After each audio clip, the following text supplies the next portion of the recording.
qisadani waxay ku saabsan tahay inaan wanaagsan oo taqi ahaa oo alla ka cabsi badnaa oo u shaqayn jiray dowladda kuna shaqayn jiray muhandisnimo ayaa waxa uu kafaalo qaaday hooyadii iyo walaashii aabihii marka uu dhintay kadib.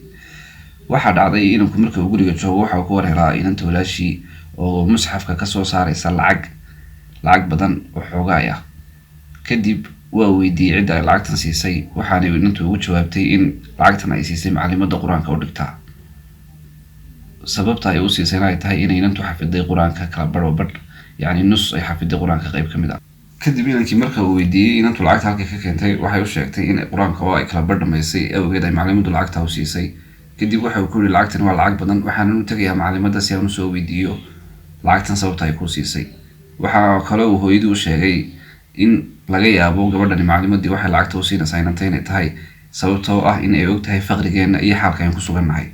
inankii waxa uu tegay maamulkii iskuulka waxaanu warsaday macalimaddii. waxaa loo sheegay macalimaddana inay tahay macalimad dhowaan soo takharujtay oo dhowaan jaamacadda soo dhamaysay oo taqwadeeduna fiican tahay, iimaanna leh, sidoo kalena meesha mutadawacnimo ku joogta oo ardayda ugu dhigtay bilaash oo aan wax lacaga ka qaadin, maadaama famligeedu ay yihiin family lacagtoodu ay badan tahay ama family lacag haysta.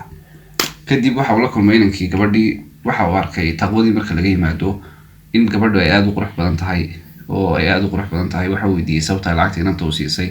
waxay u sheegtay in inantuni maskaxdeeda iyo dadaalkeeda awgeed ay ku kasbatay lacagta ay siisay. kadib inankii waa uu kasoo tegay meeshii, qalbigiisii ayaa ku tacalluqay gabadhii macalimadda ahayd. kadib waxa uu hooyadii ka dalbaday in ay waxa uu ilaahay weydiistay in uu ilaahay gabadhaas aanu dhaafinin ee uu siiyo. kadibna hooyadii ayuu diray si ay mawduuca ugala hadasho.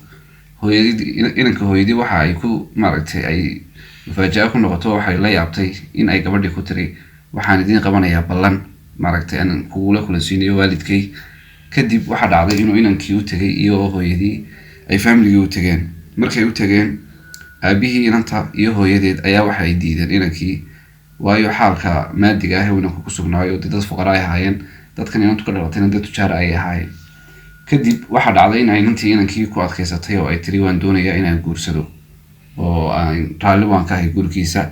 waxaanay xasuusisay hooyadeedii aabaheed xadiiskii nabiga ee ahaa man yatasabar yusabirhu llah waman yastagni yugnihu llah waman yastacfif yucifuhu llah wamaa ajidu lakum risqan awsaca min asabri. kadib arooskii baa dhacay. arooskii kadib waxaa dhacday maalin maalmaha ka mid a ayaa inankii inantiibaa famligii inanta soo booqday. inankii waxa uu ku warhelay aabihii inanta oo kuleh ama uu la yaabay ilaahay ka abuuray ka boqo ama ittaqillaah oo gabadhaada ka daa hilibkan iyo fawaakiihdan iyo khudaartan aad siinayso maalin kasta oo waxaad siisaa fuulka iyo zubdada ama jiiska. ninkii waxa uu la tacajabay in gabadhiisu markasta oo ay timaado xaafadda aabaheed iyo hooyadeed ay u sheegto inay cunto ama uu ku qowdiyo ninkeedu hilib iyo fawaakih iyo khudaar, iyadoo runtu ay tahayna in gurigeeda fuulka iyo subdada mooyaane wax kala ku cunin. sababta ay taa u sameynaysaana ay tahay in sharafta ninkeeda iyo shanigiisa ay kor ugu qaado waalidkeeda agtiisa. inankii aad ayuu sii jeclaaday inantii. kadib waxaa dhacday inan yar oo qurux badan ayay dhaleen. waxaa kaloo dhacday ninkii inuu mashruuc gudbiyey isagu uu design gareeyey. mashruucaas oo laga aqbalay oo lacag fiicanna uu ka faa'iiday. noloshoodii ayaa isbedesho, dhanka fiican isku bedeshay. maalin maalmaha ka mid ayaa waxa dhacday saaxiibadeeda ayaa u timi inantii. waxaanay u sheegtay ninkeedu inuu saacado badan la hadlo gabadh la yidhaahdo Khadiija. gabadhii waa ay yaabtay waanay naxday. waxaa kaloo jirtay in ay hooyadeed maalin ay booqatay ay u sheegtay in ninkeedu gabadh la yidhaahdo Khadiija uu la hadlay. waxaa dhacday maalin maalmaha ka mid ah in iyadoo ninkeedii la fadhida oo ay sag fadhiyaan bay ka dalbatay mobilkiisii inay keera qaadatay. waa ay eegtay. markii ay baadhina waxay ku aragtay Khadiija. gabadhii dhabanadii baa casaaday cadha awgeed, ilma kusoo istaagtay. waxaanay weydiisay ninkeedii yay ahayd Khadiija. kadib inta uu eegay oo yaro dhol cadeeyay ayuu iskaga jeestay. kadib waxa uu ku yidhi iyada weydii ama lambarka qaraac. lambarkiibay gabadhii qaraacday. waxaanay aragtay markiiba in uu telefoonka dhacaya uu yahay telefoonkeedii. waa ay weydiisay sababta uu sidan u sameeyey.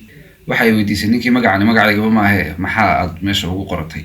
kadib waxa uu ku yidhi isagoo ka masaxaya dhabanadeeda ilmadii ka da'aysay indhaheeda kasoo burqanaysay, waxa uu sheegay in ay sifooyinkeedu ama dhaqankeedu yahay dhaqankii Khadiija radiyallahu anha. xubbigaaga iyo jacaylkaaga iyo maaragtay istiicaabkaaga ama yani ogaanshaha aad ogtahay xaalkeena yani dhaqankaasi inuu lamid yahay dhaqankii Khadiija radiyallahu anha umulmu'miniin. waxa kaloo uu ninkii ku yidhi waxa aan doonay yani Khadiija ahaan baan kuu doonay intii maaragtay aynaan kulmin waa aanad noqotay.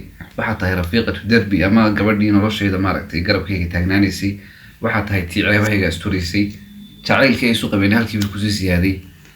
وصلى الله على نبينا محمد. مشاهدين تاما dadka maanta daawanaya channelka ama clipka daawanayna waxaanu u soo gudbinaynaa in noloshu ay tahay nolosha labada qof in isku kalsoonaadaan. kalgacaylka lagu sheegay inuu yahay horta koow inaad alla ka cabsataan labadiinuba markaas uu ilaahayna dhexdiina dhigaya jacayl. waxa kaloo jirta labada qof in isku kalsoonaadaan aan la iskuna nicin haynta qofka uu hayo ee qofka lagu jeclaado waxa uu maaragtay yahay dabcigiisu waxa uu yahay iyo inta uu ku kalgareynayo. haddii aad ka heshay qisada oo ay ku cajabisay fadlan waxaanu kaa codsanaynaa walaysa amran in aad subscribe saarto, like aad saarto, share aanad kala bakhaylin. channelku waa channelkiinii idinku maanu idiin shaqeynaa, waxaan idiin soo gudbinaynaa farxadiinaanu ka shaqeynaynaa. wassalaamu calaykum waraxmatullaahi wabarakaatu.